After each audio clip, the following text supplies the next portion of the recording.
Boa noite, meus irmãos. Sejam todos bem-vindos à Casa de Oração, Círculo da Luz.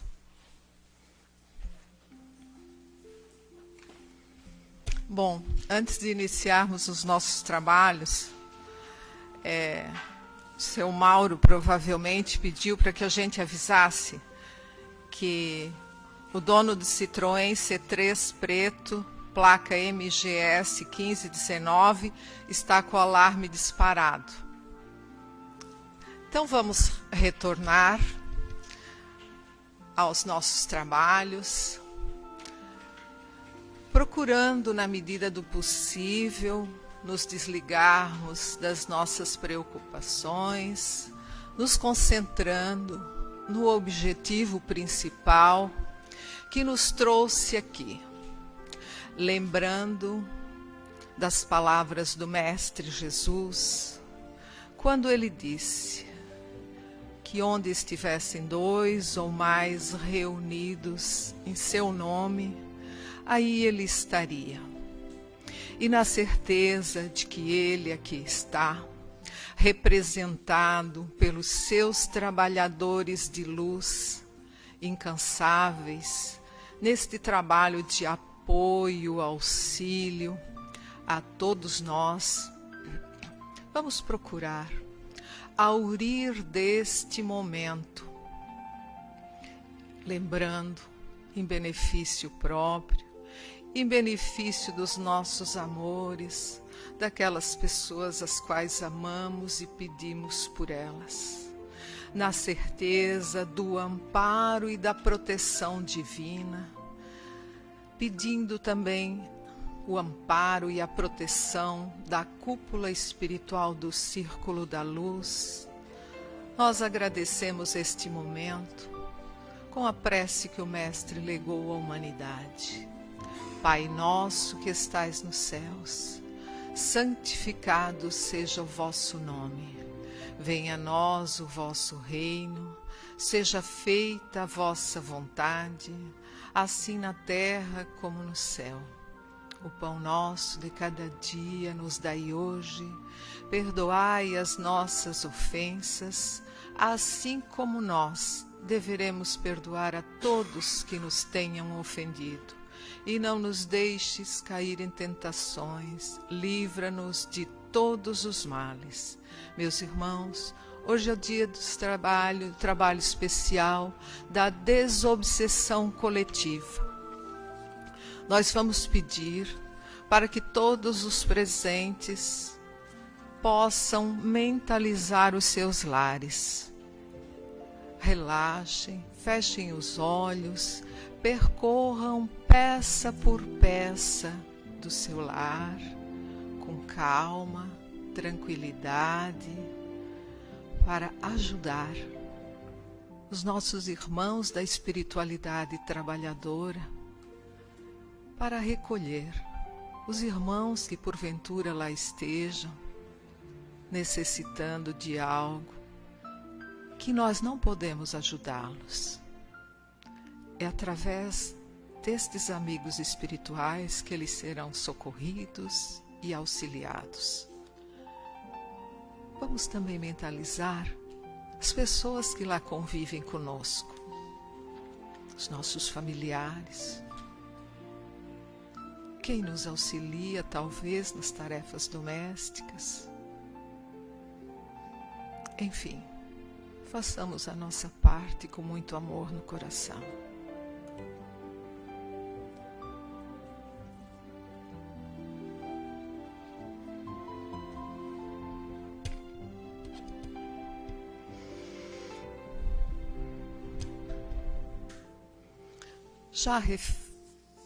Já feito esse percurso, esse trabalho, vamos retornando a esse ambiente de oração, agradecendo por esse grande benefício que todos nós recebemos.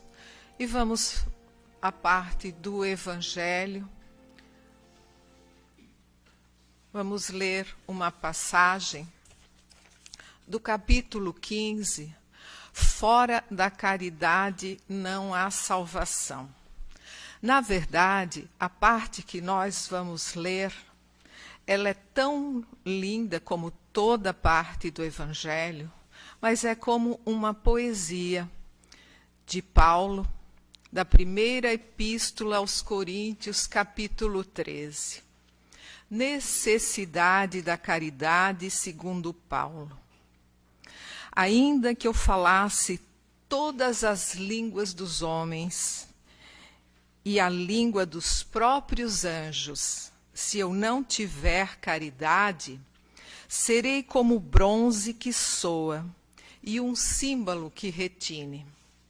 Ainda que tivesse o dom de profecia, que penetrasse todos os mistérios e tivesse perfeita ciência de todas as coisas, ainda quando tivesse toda a fé possível, até o ponto de transportar montanhas, se não tiver caridade, nada sou. E quando houvesse distribuído os meus bens para alimentar os pobres, e houvesse entregado meu corpo para ser queimado, se não tivesse caridade, tudo isso de nada me serviria. A caridade é paciente, é branda e benfazeja. A caridade não é injubilosa, não é temerária, nem precipitada, nem se enche de orgulho. Não é desdenhosa, não cuida de seus interesses, não se agasta, nem se azeda com coisa alguma. Não suspeita mal, não se rejubila com a injustiça, mas se rejubila com a verdade. Tudo suporta, tudo crê, tudo espera, tudo sofre. Agora, estas 3 virtudes, a fé, a esperança e a caridade, permanecem, mas, dentre elas, a mais excelente é a caridade. De tal modo compreendeu Paulo essa grande verdade que disse, e ele repete, quando mesmo eu tivesse a linguagem dos anjos, quando tivesse o dom da profecia, que penetrasse todos os mistérios, quando tivesse toda a fé possível, até o ponto de transportar montanhas, se não tiver caridade, nada sou. Dentre até o ponto de transportar as montanhas, repetindo, se não tiver caridade, nada sou. Dentre essas 3 virtudes, a fé, a esperança e a caridade, a mais excelente é a caridade. Então ele coloca assim, sem equívoco, que a caridade, ela até está acima da fé. É que a caridade está ao alcance de todas as pessoas, do sábio, do ignorante, do pobre, do rico, independente de qualquer crença particular. Todas as pessoas podem ser caridosos. E faz mais, define a verdadeira caridade, mostra não só na beneficência, como também no conjunto de todas as qualidades do coração, na bondade e na benevolência para com o próximo. E no Evangelho nós também temos que toda a moral de Jesus, ela se resume na caridade e na humildade. São essas 2 virtudes que são contrárias ao egoísmo e ao orgulho. Que o egoísmo e o orgulho são 2 sentimentos ainda muito fortes em todos nós, seres humanos, neste planeta de provas e expiações. E que nós somos a todo momento chamados a vigiar e a desenvolver estes sentimentos nobres que farão com que nós sejamos melhores e certamente chegarmos mais próximos a Deus e a Jesus. Então, meus irmãos, lembrando sempre que o desenvolvimento da caridade, da humildade, da benevolência e todos esses sentimentos que o Evangelho, esse lume de luz, nos chama a fazer e nos mostra, é pessoal e intransferível. Cada um de nós é responsável pelo desenvolvimento, pelo cultivo e pelo crescimento destes sentimentos nobres. Que assim seja. Hoje a palestra está a cargo do nosso irmão Aramis, da Sociedade Espírita Caridade e Fé de Porto Alegre. Nós todos vamos vibrar com muito amor, muito carinho, para que ele consiga transmitir com facilidade tudo o que preparou para nós com bastante atenção e carinho. Seja muito bem-vindo.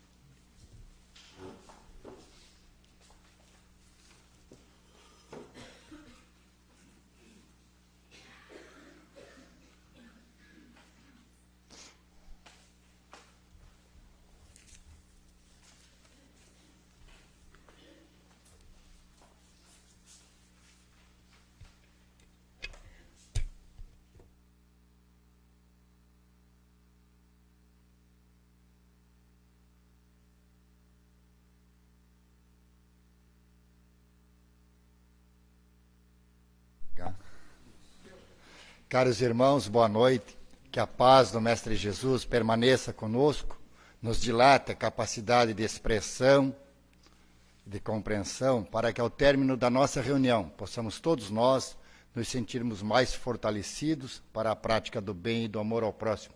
Esse é o motivo que nos traz aqui, a busca da felicidade. E só a encontraremos quando nós nos tornarmos espíritos melhores. A receita, nossa irmã deu ali, a prática da caridade. Em primeiro lugar, eu queria agradecer à família Círculo da Luz pela oportunidade que me dá de vir aqui junto com vocês estudar um tema que eu acho palpitante. Espero que vocês gostem e possam tirar boas lições também. Segundo, agradecer a Roberto Krischer. Roberto Krischer é um companheiro nosso, do Movimento Espírita de Porto Alegre, em que eu peguei muitos dados desta palestra, eu peguei em palestra que ele proferiu. Então, ter seus agradecimentos, ele sair boa, mérito dele. Se saiu ruim, eu que não soube conduzir de acordo, porque ela é bastante interessante, precisamos aprender.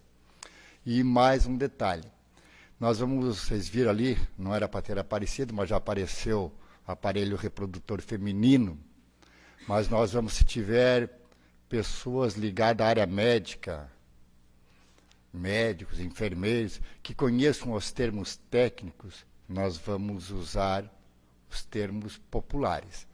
Termo conhecido do leigo, para que a gente possa, todo mundo entender. Quem for um profissional da medicina, ele vai entender.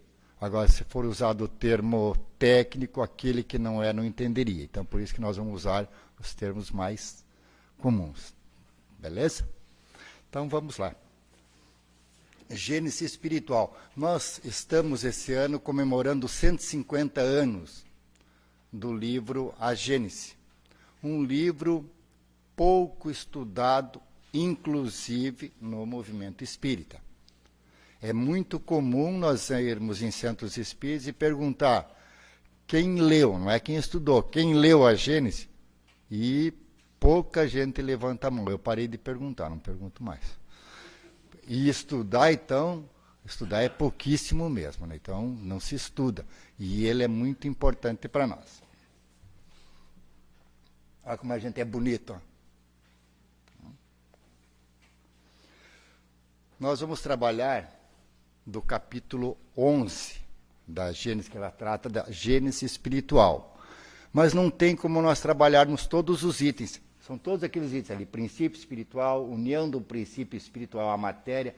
hipótese sobre a origem do corpo humano, o item que está faltando ali, depois vocês vão ver, que nós vamos trabalhar, reencarnações, imigrações e imigrações dos espíritos, raça adâmica, doutrina dos anjos decaídos e da perda do paraíso.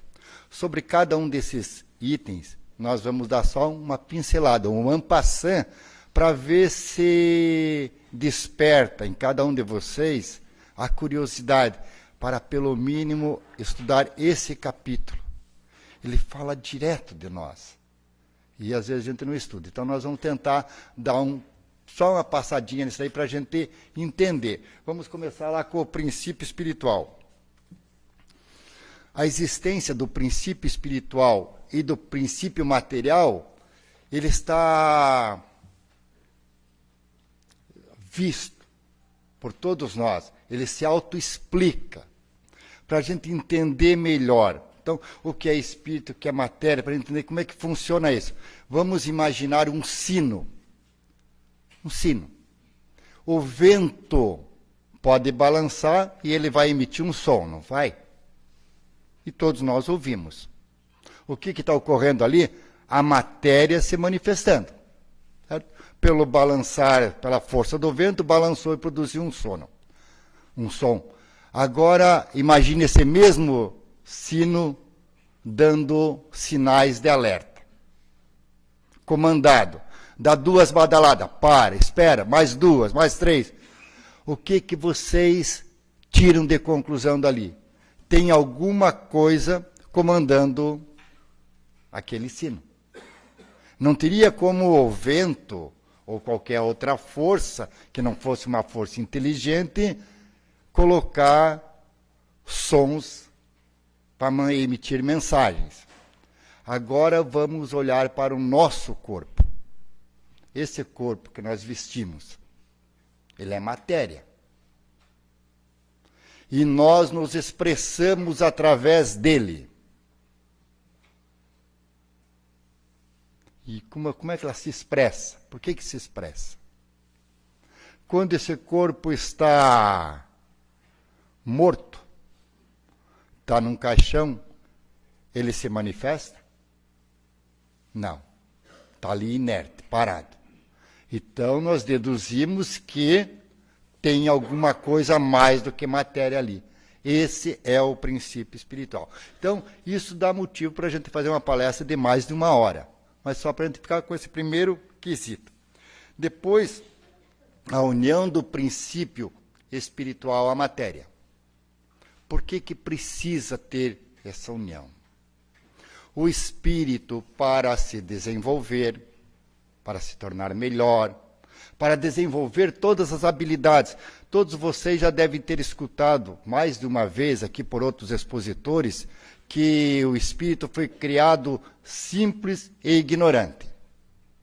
E para que ele se torne com habilidades, se torne mais inteligente, mais capaz, ele precisa atuar junto à matéria.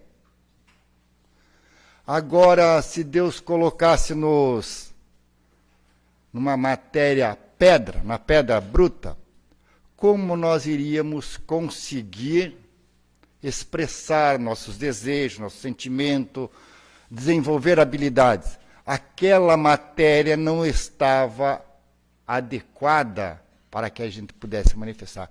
Então, permitiu Deus, pela sua misericórdia, que nós, espíritos, ocupássemos uma matéria que serve de envoltório, serve de roupagem para o espírito e instrumento de trabalho. Porque nessa matéria aqui eu consigo comandar, quero levantar o braço e eu levanto. Na pedra eu não conseguiria fazer isso. Eu quero mandar uma mensagem escrita para alguém.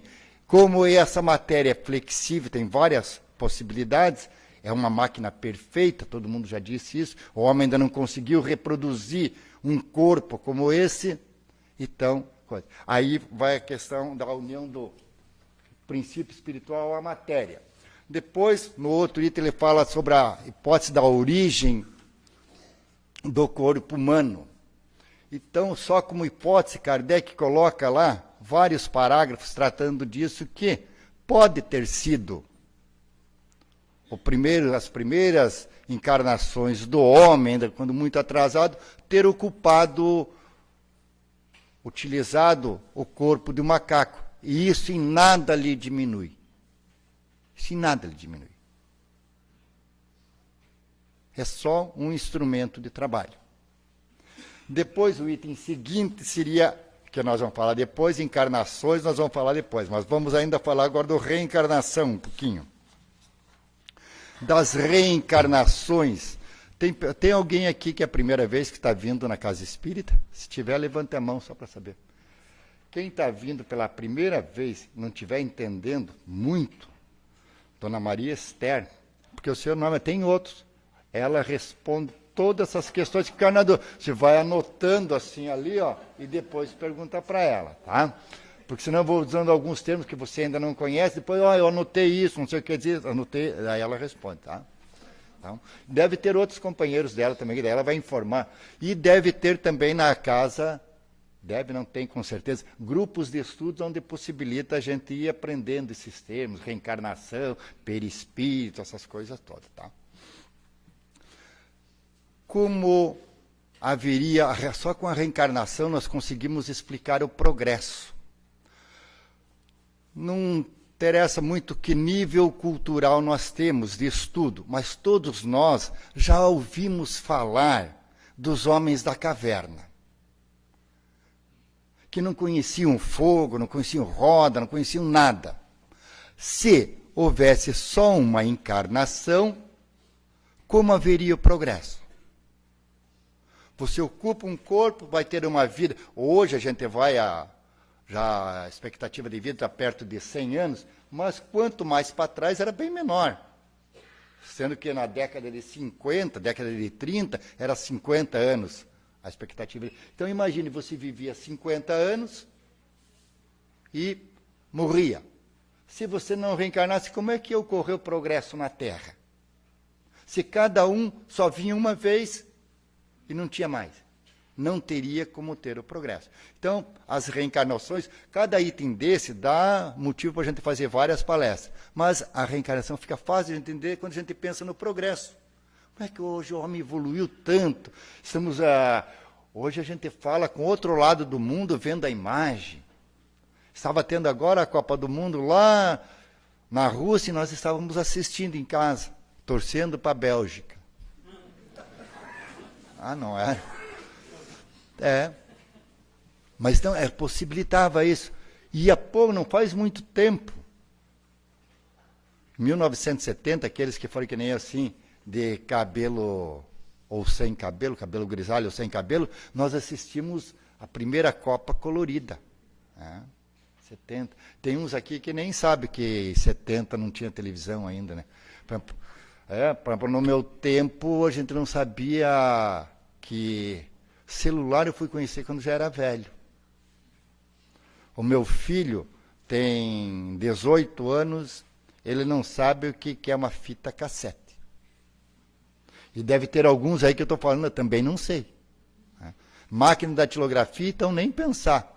E para nós, na época que éramos jovens, era uma glória. Tirei um notão no exame de datilografia. Tenho até vergonha de dizer hoje, mas eu tenho diploma até hoje. Tá.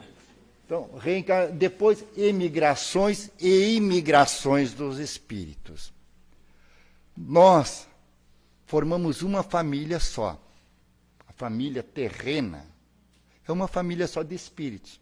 Onde tem uma quantidade encarnado, que somos nós, que estamos com esse corpo, e uma outra quantidade 3 vezes maior de desencarnados, que estão interagindo conosco o tempo todo. Agora que, nesse momento, a gente pode contar os espíritos encarnados. Tem tantos aqui. Mas tem um tanto bem maior de desencarnados participando das atividades, alguns prestando socorros, alguns atendendo, outros assistindo. Então, e essa imigração é constante. Quando nós temos, que nós chamamos de tragédias, aquelas desencarnes coletivos, uma migração do espírito retornando e vai. E todo dia isso está acontecendo, todo dia. Está nascendo criança e todo dia está desencarnando alguém. Todo dia. Isso é emigração e imigração. O planeta é um só, a família terrena é uma só. E a gente vai. Depois nós vamos falar ainda, mano, outra coisa que migra para mais longe. A raça adâmica. A raça adâmica vem de Adão, que não foi o primeiro homem a vir na Terra. Já vieram espíritos mais evoluídos para dar naquela época ainda muito primitivo, dar um plus na família terrena. Depois a doutrina dos anjos decaídos e da perda do paraíso. Imagine nós hoje, essa situação que nós vivemos. Nós temos ar-condicionado, temos celular, temos internet, vida boa, né? Tem tudo, tem máquina de lavar roupa, tem até máquina de lavar louça. Hoje as mulheres já não têm mais quase o que fazer. Então assim, não sei por que eu falo. Há 50 anos atrás não tinha mais lavar roupa, não tinha máquina de lavar, de passar, nada. Agora tem tudo.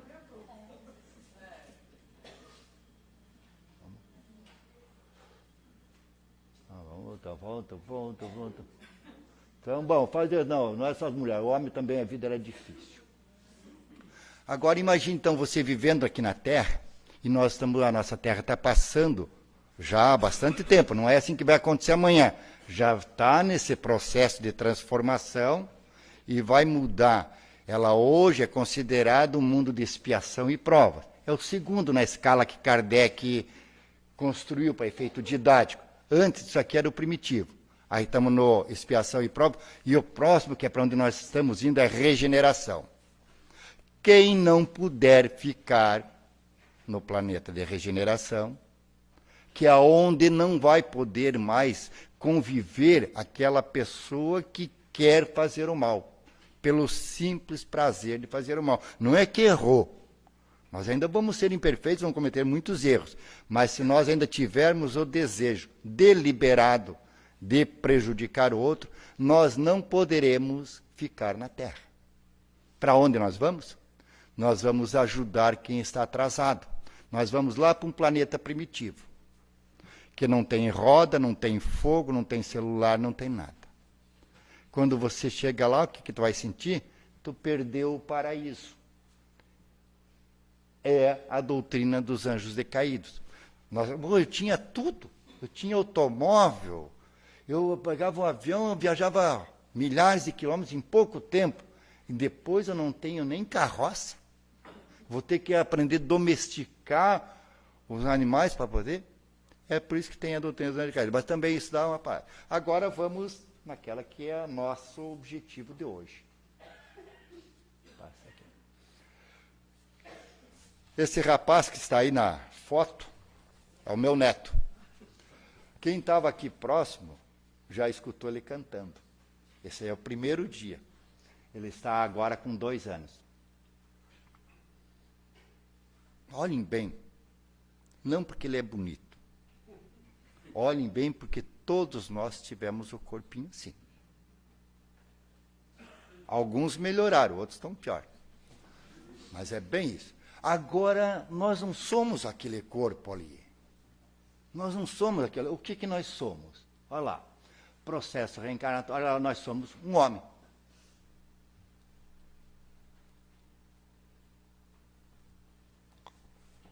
Temos uma alma. Alma, Kardec colocou lá para diferenciar a alma. Em um momento ele disse que a alma é o espírito encarnado. Então, quando nós estamos na situação de encarnado, eu posso dizer que eu sou uma alma. Desencarnei, eu sou um espírito. É a mesma coisa, só para entender. Então, quando está encarnado, se diz alma. Mas, vocês viram ali que tem que fazer o sino funcionar. Como é que vai essa alma mexer com esse corpo? Matéria grosseira. Então, ele precisa mais uma coisa. Ele precisa o perispírito. Essa palavra depois tu pergunta para ela, tá? Ela explica direitinho. Tá? Que vai ser, é uma matéria também, mas é uma matéria mais quintessenciada, mais rarefeita. A energia elétrica é matéria mais grosseira do que essa matéria que é formada do perispírito. Isso é tirado do fluido cósmico universal, mas não é momento para agora. E termos o corpo, que é o que nós conhecemos. Isso somos nós. esse processo de reencarnar não é muito fácil, não, gente. A coisa não é simples, assim, eu estou lá no plano espiritual e quero nascer. E nasce. Não é assim que funciona. Não é tão simples assim. Na verdade, é bem complexo. Nós vamos desenvolver a maior parte a partir já de quando o espírito está em condição de encarnar. Primeira coisa importante, quando nós estamos aqui, o que morre é o corpo. Nós voltamos à pátria espiritual com o perispírito. O perispírito não morre, ele nos acompanha. Quando vocês sonham com alguém desencarnado, que já tinha morrido, e vocês veem aquela pessoa, vocês não estão vendo o espírito. Vocês estão vendo o corpo dele, estão vendo o perispírito. O espírito é uma centelha. Então a gente não vê. Quando nós enxergamos, aquele que já tem alguém que tenha perdido algum ente querido, alguma coisa assim, e sonhou, eu vi meu pai, eu vi minha mãe, estava do jeitinho que eu conheci ele, aquela coisa assim, ou estava mais jovem, vocês estão vendo o perispírito dele. Tá? Então, nós retornamos ao plano espiritual. Estamos lá, aí precisamos nascer. Aí não é simples assim. Tem várias fases que tem que ocorrer. E para esse processo, participam para a nossa reencarnação médicos, psiquiatras, psicólogos, antropólogos, geneticistas do plano espiritual. É uma equipe enorme que participa do nosso processo reencarnatório. Então não é assim, cheguei, desencarnei, estou lá, não, eu quero voltar para a Terra, eu gosto daquele friozinho lá de Criciúma, eu vou para lá. Não é assim.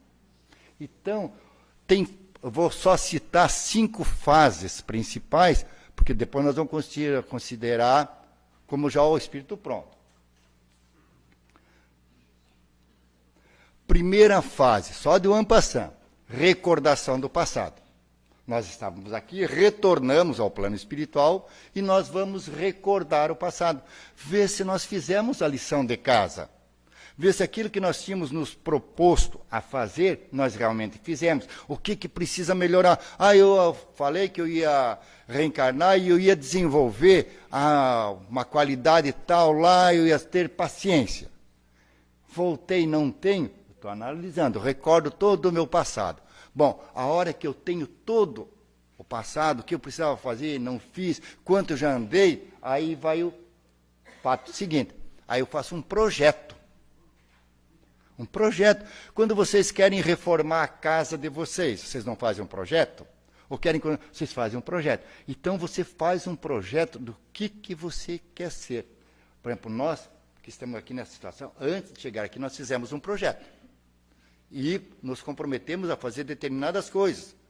Nesse projeto inclui quem nós vamos trazer como filho, quem vai ser nossa esposa, quem vai ser nosso marido, quem vai ser avô, enfim, tudo está no projeto, é um projeto bonito. E isso com o auxílio de todo aquele pessoal lá, médico, psiquiatra, psicólogo, tudo lá, Tem muitos casos, quando nós ainda somos muito atrasados, isso aqui é feito tudo pelo plano espiritual. Mas nós que já estamos nessa fase, que já compreendemos que somos espíritos imortais, que nós não temos uma só vida, que nós reencarnamos muitas vezes, quando a gente já sabe que o mandamento maior é amar a Deus e ao próximo, quando nós já sabemos isso, nós damos alguns pitacos nesses projetos. A gente participa dele.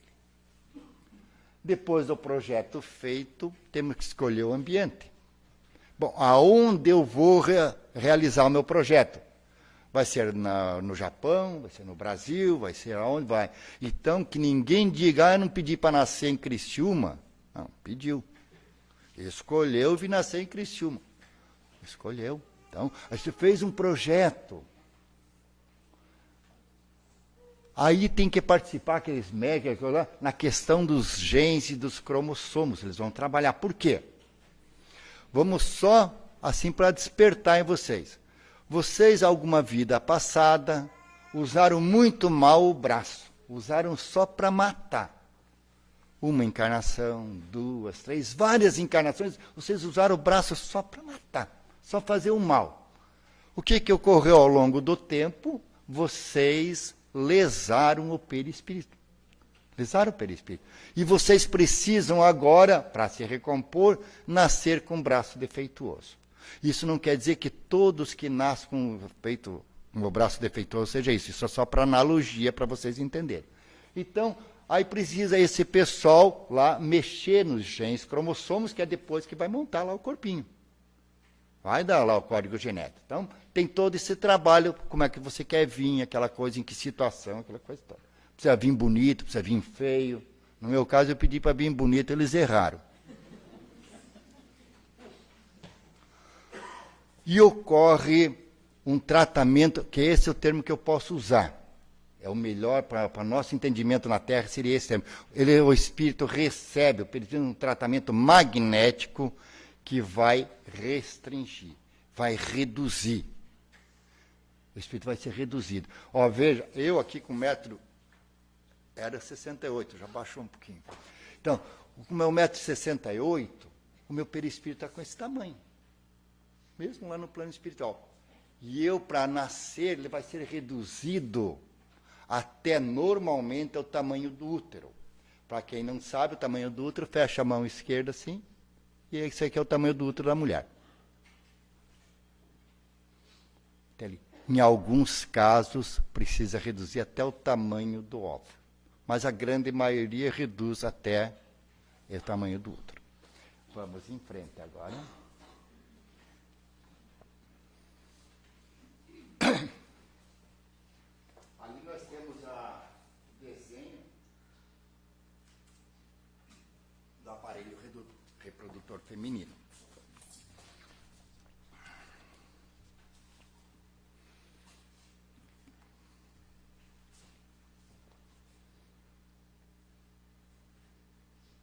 Aqui primeiro.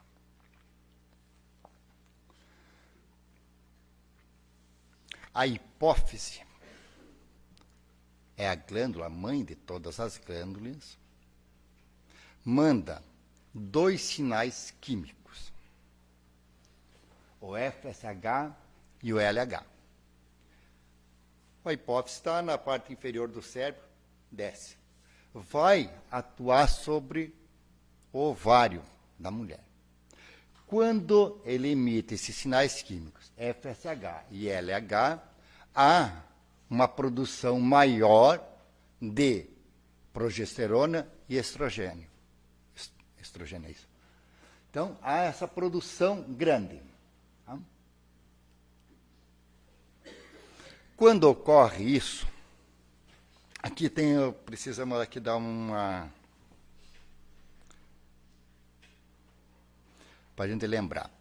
O perispírito, quando ele é reduzido, quando ele é restringido àquele tamanho do útero, ele perde a sua capacidade de locomoção, sua capacidade de raciocínio, enfim, ele torna-se muito vulnerável mesmo.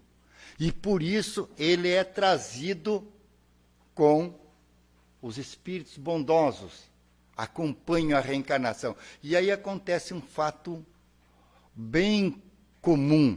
Muitas mulheres, bastante sensitivas, às vezes dizem para o marido, para o companheiro, parece que eu estou acompanhada. E está. Que aquele espírito, quando está para reencarnar, ele é trazido pela espiritualidade e colocado ao lado da mulher. Ao lado, não é dentro do corpo, não, ao lado do corpo. E a mulher que é sensitiva sente, parece que eu estou acompanhada. Tá. Então, esse nós precisamos colocar isso aqui. Depois tem 2 coisas que a gente precisa corrigir, porque muitas pessoas dizem que a mulher possui de 400 a 500 óvulos. Não é verdade. Um feto possui de 6 a 7 milhões de óvulos. A cada menstruação, um óvulo é amadurecido e 1000 são perdidos. E o que é verdade é que ao longo da vida da mulher, ela vai... Eu lembro que disse que ia usar os termos comuns. Vai amadurecer de 400 a 500 ovos. Isso é verdade. Então, esse nós precisávamos acertar. Aí, quando ocorre... Vamos voltar aqui. Quando ocorre que mandou lá o FSH, H mandou progesterona, testosterona para cá, ocorre que o óvulo amadurecido no ovário, um deles, ele é jogado para a trompa de Falópio. Ali, aquelas duas coisas, onde caiu aquilo, viu? Ó, trompa de Falópio de um lado, do outro lado também trompa de Falópio. Os dois branquinhos são os dois ovários. Com essa produção de estrogênio e progesterona, há um espessamento do endométrio. Lembra que nós estamos dizendo, isso vai fazer com que o endométrio fique uma parede mais grossa. Aí, vamos andar. Quando ocorre que aquele óvulo amadurecido foi jogado para a trompa de Falópio, o perispírito que estava ao lado da mulher, ele é sugado para dentro e vai ficar ao lado do útero. Ó, ali é chegando o perispírito. Ó, veja, quando chegou aquele óvulo lá, chegou essa situação. Aí vamos ver agora.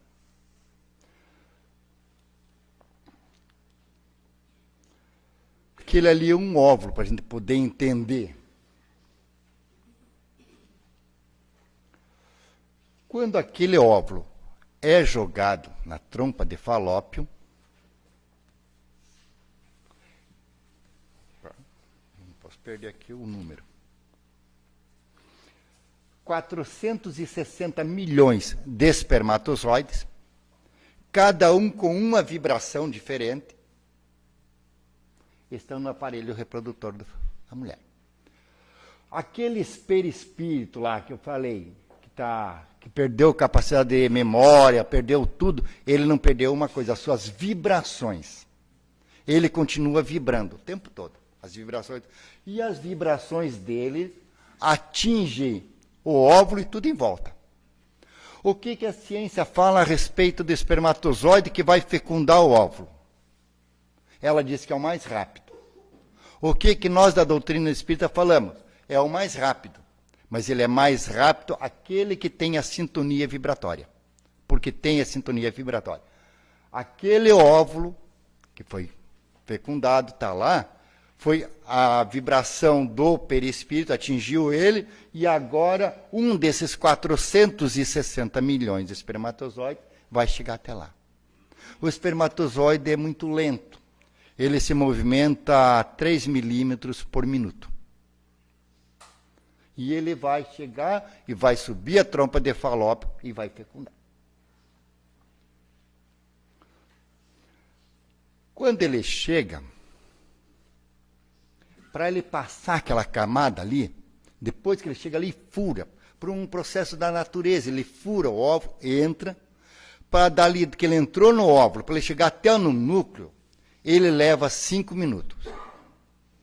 E naquele óvulo, que está com aquele número 23 lá, ele não tem cromossomas, ele tem cromatina.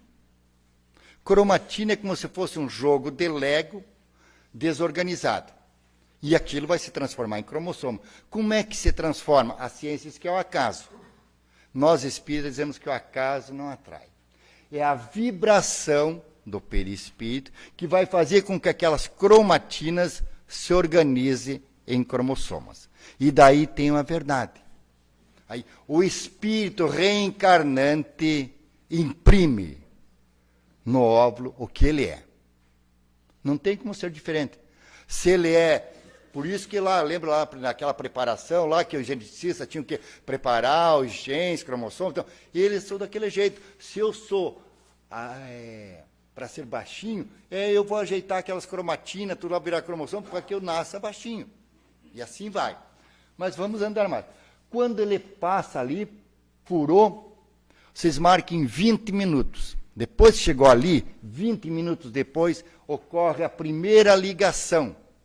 Primeira ligação. Aquele risquinho preto que está ali, que sai do ovo da trompa de Falópio até o azulzinho. Essa foi a primeira ligação, a primeira célula.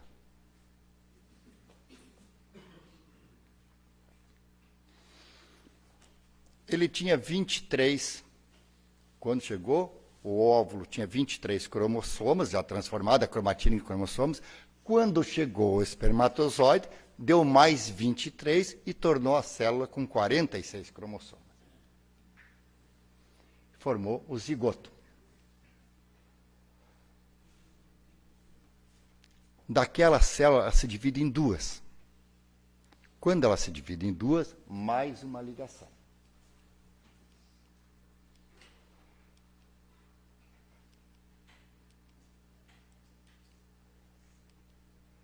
Lá ela tem 23. Se divide em duas, lá tinha 46 cromossomos, quando se divide, deveria dar duas de 23, né? E isso a matemática não explica. Ela continua com 46. Ali está o código genético do novo ser.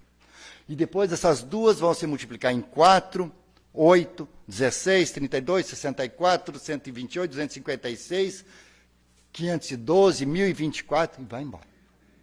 Cada uma dessas vai se ligando, lá aparece só aquelas duas listas pretas, mas vai se ligando cada uma lá. Cada uma vai se ligando lá. O espermatozoide, ele dura 6 dias. O óvulo, 1 dia só. Se ele não for fecundar naquele dia que ele chegou na trompa de Falópio, morreu.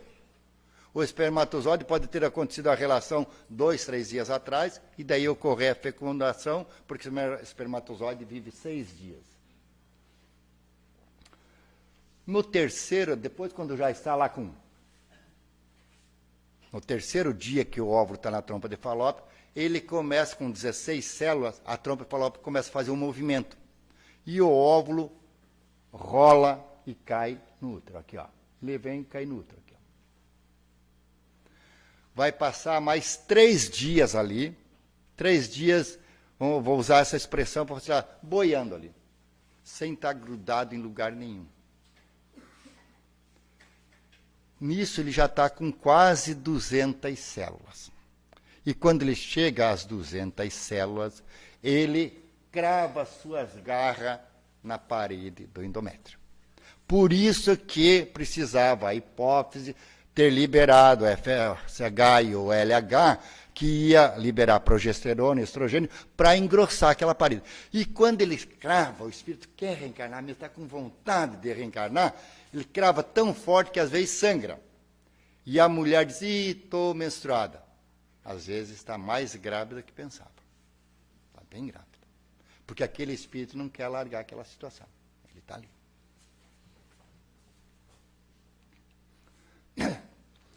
Quando o óvulo ficou amadurecido e foi jogado para a trompa de Falópio, é criado uma estrutura chamada corpo lúteo, que fica ali do lado do ar. Corpo lúteo. Esse corpo lúteo tem uma vida útil de 14 dias. 14 dias. Mas como aquele óvulo lá, que está lá dentro do útero, já está com 200 células, já está com 200, do lado dele tem uma estrutura que se comunica com o corpo lúteo. Diz, ei, vamos fazer um negócio aí. Você ia morrer com 14 dias. Você fica produzindo progesterona e estrogênio durante toda a gestação e não se incomodamos. Vai tudo bem. E ele pentinha a ver. Então, há uma combinação entre eles. Vê que maravilha. Esse é o nosso corpo humano. Eles combinam e fica o corpo lúteo, dura até o final da gestação. E mantém ali. Quando está com 200 células... Está com 200 células, que ele está ali, ele está numa forma como se fosse um plano, assim. Aí ocorre isso aqui, ó. Vamos ver ele virar aqui. Ele vira e faz isso. Quando ele vira e faz isso, por dentro, está sendo criados os órgãos. Por fora a placenta. É nesse momento que ocorre isso aqui. 200 células. E vem mais um fato interessante. Vocês viram que quando formou lá, o primeiro óvulo fecundado, ele recebeu o espírito, pegou e colocou o que ele é no óvulo, recebeu do espermatozoide o que ele merece. E aí está a grande verdade. Nós, enquanto espíritos, imprimimos no óvulo o que nós somos. E recebemos do espermatozoide aquilo que merece. Aquilo que a gente merece. E nessa fase que está ali, acontece uma coisa interessante, às vezes. Aquele espírito está feliz, ele mesmo estando com a memória esquecida, sem poder raciocínio, mas dá alguma coisa nele, assim, pá, feliz da vida, vou assistir o jogo do Criciúma de novo, vou nascer. E ele tem um desejo de comer melancia. E aí a mulher está com desejo de comer melancia.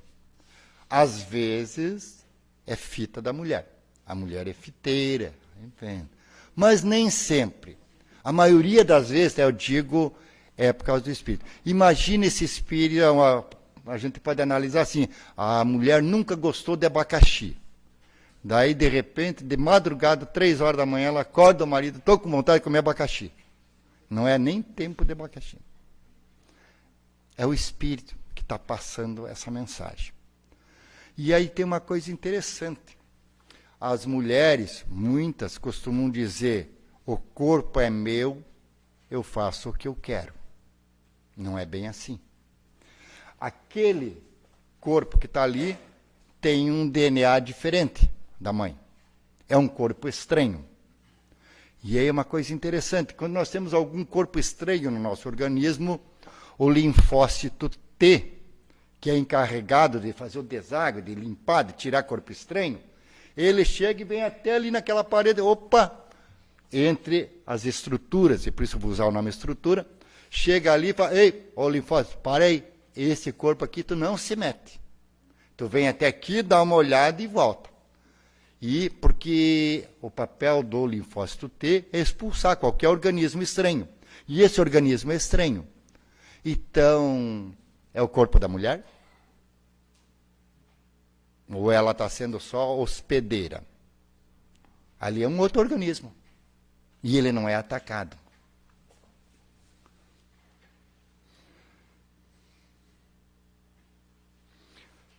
Deixa eu voltar aqui um pouquinho. Nos Estados Unidos, eles falam que quando é formado o corpo mental, o campo mental, que ele começa no 20º dia até a 20ª semana que ele é formado. Então, eles dizem que é ali que começa a vida. A Igreja Católica diz que a vida começa na concepção. Nós, os espíritas, não dizemos. E aí fica a pergunta, que momento começa a vida? Lembrem que antes de a mulher estar grávida, qualquer coisa, já tinha um espírito ao lado dela. Depois, a primeira célula já se ligou ao perispírito. Que horas que começou a vida? Para facilitar para nós, e só para facilitar, para ficar mais tranquilo, nós vamos considerar que começa a vida no momento da fecundação. Mas todos nós vimos, e ali só de en passant, qual o trabalho que tem um espírito para reencarnar. Aquelas 5 fases que eu coloquei lá, aquilo às vezes leva mais de um século para você chegar. Às vezes você começa a recordar teu passado e não aceita, interrompe o processo, e vai. Quando chega na hora do projeto, não, então vamos, como é que vai ser assim? Bom, e na hora de escolher os pais, pergunto para vocês resolveram, não, vamos ter um filho, e chegou, e o filho que precisa nascer, o espírito que precisa nascer, ele tem, por necessidade evolutiva, ele precisa de um instrumento defeituoso. Ele precisa um corpo sem perna. Quem de vocês aceita um filho sem perna? Vamos dizer assim, vamos pegar um casal novo, recém-casado. 3, 4 anos de casado, vamos ter filho, vamos.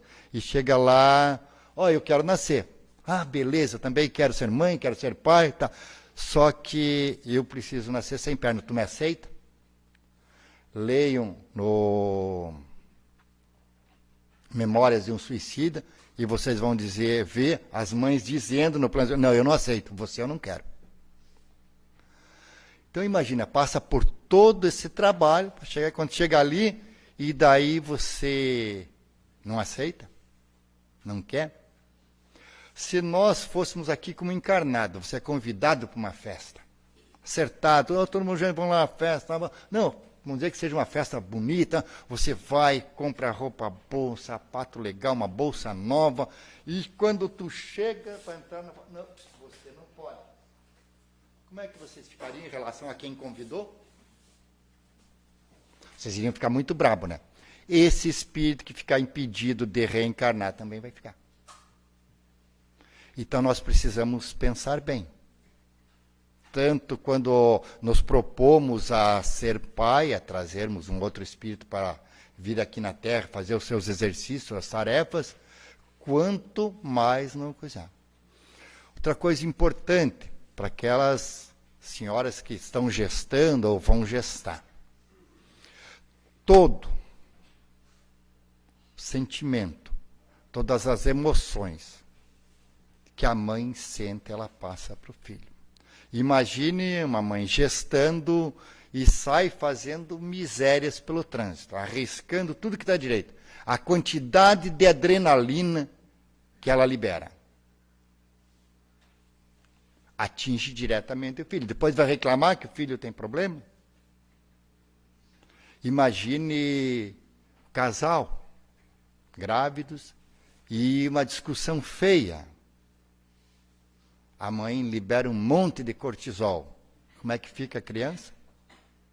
Ou pior ainda, a mãe, numa briga com o marido, num desatino, diz, eu não quero ter esse filho. Eu não quero ter um filho teu. Depois aquela criança vai nascer com medo da vida. Porque ela sentiu que estava para ser assassinada. É isso que ela sente. Então nós precisamos, as mães que estiverem gestando, ou que conheçam quem está gestando, é preciso que a gente saiba que uma gravidez é um espírito chegando. Nós chegamos assim e os que estão chegando também. Se nós, como estamos evoluindo, estamos melhorando e já sabemos isso, então nós, na condição de gestante ou de o marido que acompanha a gestão, procurar trazer ele para um ambiente bom. Ninguém gosta de cortisol. Aqui é só mostrando a foto, como é que parece. Vamos lá. Então ali aparecendo melhor como é que passa todo o processo, né, de rolando. E aqui na 4ª semana de gravidez, como é que estaria? E Meus irmãos, fonte para pesquisa. No livro Missionário da Luz, tem a reencarnação de Segismundo. Quem não leu pode ler, é interessante. No livro A Gênesis, capítulo 11, do Ricardo de Bernardi, é um médico catarinense, talvez conhecido de vocês, já deve ter feito palestra, inclusive aqui, é Gestação Sublime Intercâmbio.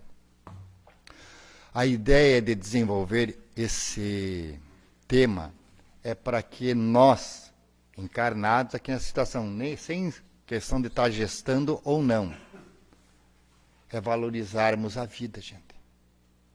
Vocês viram por quanta coisa se passa o espírito para chegar a ter um corpo? E daí nós, o que estamos fazendo com esse corpo, com esse instrumento de trabalho? É um instrumento, o que tu está fazendo com ele? Tem hora que a gente está intoxicando ele com álcool, com fumo, com droga, com desatinos. É um instrumento de trabalho. Não é fácil de conseguir um. Outra, tem milhões de espíritos querendo reencarnar e ainda não tiveram oportunidade. Nós tivemos a nossa. O que nós estamos fazendo com essa oportunidade? Será se numa próxima reencarnação, quem vai me aceitar como filho? Há 64 anos atrás, a dona Hortência me aceitou. Não sei se na próxima quem vai aceitar. Hoje tem muitas moças, muitas mulheres que com 30, 35 anos ainda estão pensando se vão casar. Então são coisas para a gente refletir. Nós não somos daqui. Nós estamos de passagem aqui. Aqui é uma escola para nós aprendermos a nos tornar pessoas melhores e espíritos mais evoluídos. Que Jesus nos ampare, nos proteja, nos fortaleça, para que com essas informações possamos sermos melhores no nosso dia a dia, na nossa vida e relação. Muita paz.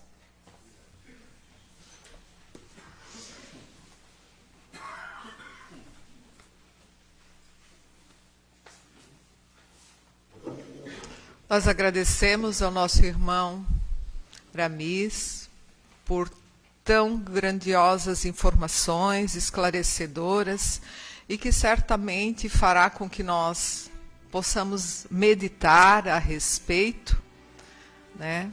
Sempre sedimentados por esse saber, por esse conhecimento que todos os frequentadores e divulgadores da doutrina espírita nos trazem. Então, pedimos que a espiritualidade amiga possa continuar auxiliando e amparando o nosso irmão nessa tarefa que ele abraçou. Ainda envoltos por todo esse amor, por todo esse saber, vamos pedir para a espiritualidade amiga e auxiliá-los para a fluidificação das águas, que sejam depositados nelas o bálsamo, o lenitivo, para o equilíbrio de quem delas fizer uso. Vamos pedir o socorro e o amparo para os nossos irmãos cujos nomes se encontram nas urnas de encarnados e desencarnados. Que a espiritualidade amiga possa levar o auxílio, o amparo, o socorro aos nossos irmãos que se encontram nos leitos dos hospitais, os doentes em suas casas, aqueles abandonados nas ruas, os órfãos nos orfanatos, os idosos nos asilos, os jovens perdidos nos antros dos vícios, das drogas.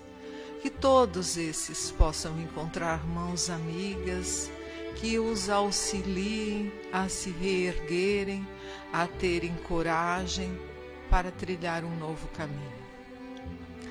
E neste momento, envoltos por todo este bem-estar, nós pedimos o amparo, a proteção da espiritualidade amiga, do anjo da guarda de cada um, para o recebimento do passe.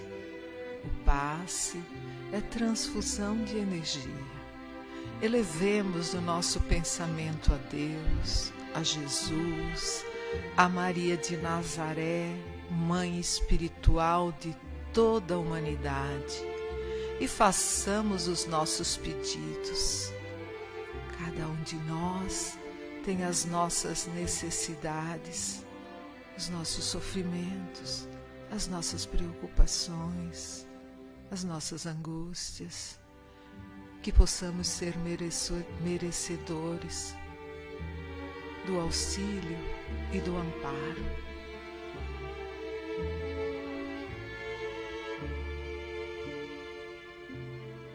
Diante dessa luz que envolve a cada um de nós, que nos consola, que nos conforta, elevamos até a Ti, Senhor, a nossa prece de gratidão.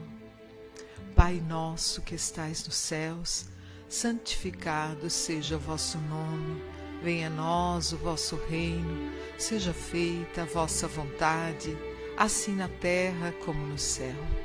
O pão nosso de cada dia nos dai hoje, perdoai as nossas ofensas, assim como nós deveremos perdoar a todos que nos tenham ofendido, e não nos deixes cair em tentações. Livra-nos de todos os males, que assim seja, Senhor. Graças a Deus. Em nome de Deus, de Jesus, da cúpula espiritual do Círculo da Luz, nós agradecemos e encerramos os trabalhos desta noite. A todos os irmãos, uma boa noite.